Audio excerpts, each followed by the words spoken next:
வணக்கம். தமிழ் ஃபுட் கார்னரில் இன்னைக்கு ஓமப்பொடி பண்ண போகிறோம். ஓமம் ஃப்ளேவரோட சாப்பிட்றதுக்கு நல்லா மொறுமொறுப்பாகவும் டேஸ்ட்டாகவும் இருக்கும். ரொம்ப ஈஸியாக வேகமாக செஞ்சிடலாம். இதை ரெடி பண்ணி ஒரு ஏர்டைட் கண்டெய்னரில் போட்டு ஸ்டோர் பண்ணி வச்சிட்டோம்னா 15 நாள் வரைக்குமே அதே மொறுமொறுப்போட சூப்பராக இருக்கும். இப்போ எப்படி பண்ணுறதுன்னு பார்க்கலாம். ஓமப்பொடி பண்ணுறதுக்கு 3 டீஸ்பூன் ஓமத்தை இந்த பேனில் சேர்த்துட்டு நல்லா வாசனை வர வரையும் வறுத்துக்கலாம். ஓமத்தை வந்து கருக விட்டுறக்கூடாது. இந்த மாதிரி பக்கத்துலேயே இருந்து கிண்டி விட்டுட்டோம்னா கருகாமல் நல்லா கரெக்டாக வறுபட்டுரும். இப்போ வறுபட்டு நல்லா வாசனை வந்துருச்சு. இதை இந்த பவுலுக்கு மாற்றி வச்சிடலாம். கிண்ணத்துக்கு மாற்றிட்டு ஓமம் வந்து சூடாக இருக்கும்போதே இந்த ஓமம் தாராளமாக முங்குற அளவுக்கு இதை தண்ணி சேர்த்து இதை 10 நிமிஷம் ஊற வச்சுக்கலாம். இந்த மிக்சிங் பவுலில் 2 கப் கடலை மாவு சேர்க்குறேன்.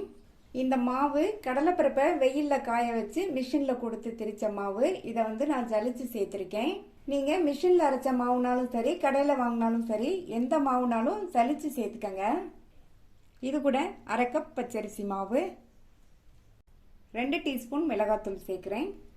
மிளகாய் பொடி சேர்க்காம பண்ணாலும் நல்லாயிருக்கும். நான் வந்து 2 டீஸ்பூன் மிளகாத்தூள் சேர்த்துருக்கேன். நீங்கள் உங்கள் காரத்துக்கு தகுந்தபடி குட்டியோ குறைச்சோ சேர்த்துக்கங்க. 1/2 டீஸ்பூன் பெருங்காய பவுடர். இந்த மாவுக்கு தேவையான அளவு உப்பு சேர்த்து நல்லா ஒன்றா மிக்ஸ் பண்ணி விட்டுறலாம். இது கூட 2 டேபிள் ஸ்பூன் பட்டர்.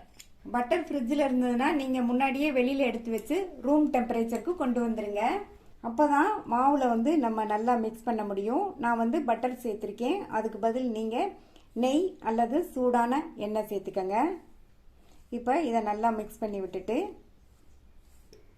ஊற வச்ச ஓமத்தை ஒரு வடிகட்டியில் இந்த மாதிரி வடிகட்டி சேர்த்துக்கணும். இந்த மாதிரி சேர்த்தாலே நல்ல ஓமத்தோட ஃப்ளேவரோட ஓமப்பொடி நல்லாயிருக்கும். நல்லா இதை ஒன்றா இந்த மாதிரி மிக்ஸ் பண்ணி விட்டுட்டு இதில் கொஞ்சம் கொஞ்சமாக தண்ணி சேர்த்து மாவை பிசைஞ்சிக்கலாம். பிசையும்போது தண்ணியை கொஞ்சம் கொஞ்சமாக தான் சேர்க்கணும். ரொம்ப டைட்டாகவும் இல்லாமல் ரொம்ப இலக்கமாகவும் இல்லாமல் மாவு பிசைஞ்சாதான் நமக்கு பிழிகிறதுக்கு நல்லா ஈஸியாக இருக்கும்.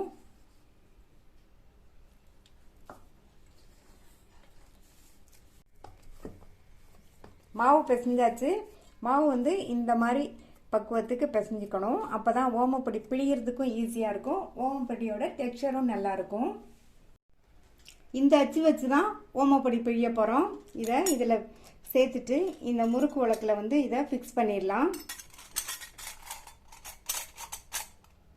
இதில் எல்லா பக்கமும் நல்லா எண்ணெயை அப்ளை பண்ணிவிட்டு இந்த அளவு மாவு எடுத்து உள்ளே வச்சிடலாம்.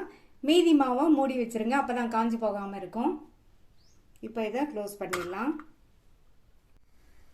கடாயில் எண்ணெய் விட்டு சூடாயிடுச்சு. எண்ணெய் வந்து ரொம்ப சூடாகக்கூடாது. மீடியம் ஹீட்டில் இருக்கும்போதே நம்ம பிழிஞ்சிடணும். இப்போ பிழிஞ்சிடலாம்.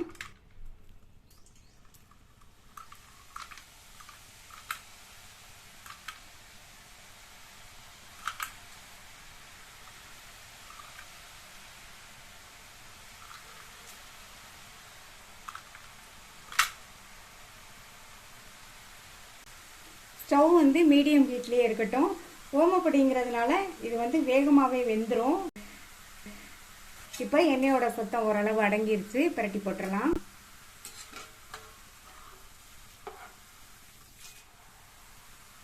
திருப்பி போட்டதுக்கு அப்புறமுமே வேகமாக வெந்துடும். இப்போ வந்து வெந்துருச்சு, எடுத்துடலாம்.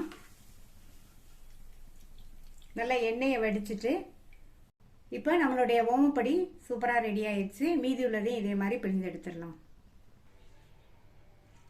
இதை லைட்டாக இந்த மாதிரி ப்ரெஸ் பண்ணி விட்டாலே எல்லாம் நொறுங்கி ஓமப்பொடி ரெடி ஆயிரும்.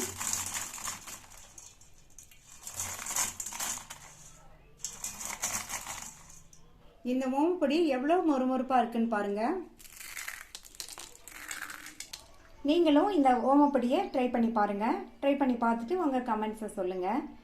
தேங்க்யூ.